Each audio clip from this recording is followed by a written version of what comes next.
Class ആയിട്ട് എടുത്തിട്ടുണ്ട്. നമ്മൾ ആ നോവലിൽ വായിച്ച ആൾക്കറിയാം ഇത് കൃത്യമായിട്ട്. നമുക്ക് നല്ല ഇഷ്ടം. ഓരോ ആളും നജീബായി മാറുന്നുണ്ട്. ഈ നജീബ് ലോകം മുഴുവൻ അറിയപ്പെടാൻ പോയി. നല്ല സിനിമ. നജീബിൻ്റെ റിയാലിറ്റി ആണോ സിനിമയായി വന്നത്?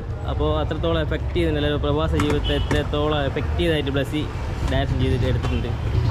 ബ്ലസ്സിൻ്റെ തന്നെയാണ് സമ്മതിക്കേണ്ടത്. 16 വർഷം കൊണ്ട് എടുത്തൊരു സിനിമ എന്ന് പറയുമ്പോൾ ശരിക്കും വികാരപരമായിട്ട് അത് നമുക്ക് ഫീൽ ചെയ്യുന്നുണ്ട്. നല്ലൊരു ടച്ചിങ് ആവുന്നുണ്ട്. മോളൊക്കെ കരഞ്ഞോണ്ടിരിക്കുകയായിരുന്നു ഫുള്ള്. എന്താ പറയണ്ട, ആ ഒരു ഫീല് നല്ലോണം കിട്ടി.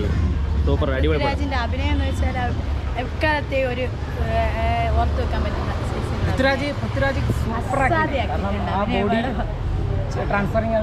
ട്രാൻസ്ഫോർമേഷനെല്ലാം സൂപ്പറാക്കിയാണ്. കാരണം നമുക്ക് മനസ്സിലാവുന്നേ ഇല്ല. ഒരു സീനുണ്ട് ഇൻ്റർവെല്ലിന് തൊട്ട് മുമ്പുള്ള ഒരു സീന്. ആ സീന് ഒരു വെള്ളം ഇങ്ങനെ കുടിക്കുന്ന ആ സീന് അതൊന്നും പറയാനില്ല. പൃഥ്വിരാജ് നജീബായിട്ട് അഭിനയിക്കുകയല്ല ജീവിക്കുക എന്ന് പറഞ്ഞാൽ തീർച്ചയായിട്ടും ഒന്നും പറയാനില്ല. അത് ജീവിക്കുക തന്നെ. നമ്മൾ ആ നജീബിൽ നിന്ന് മാറിയില്ല. ഇപ്പോഴും ആ നജീബിൻ്റെ ആ മരുഭൂമിയിലുള്ളത്.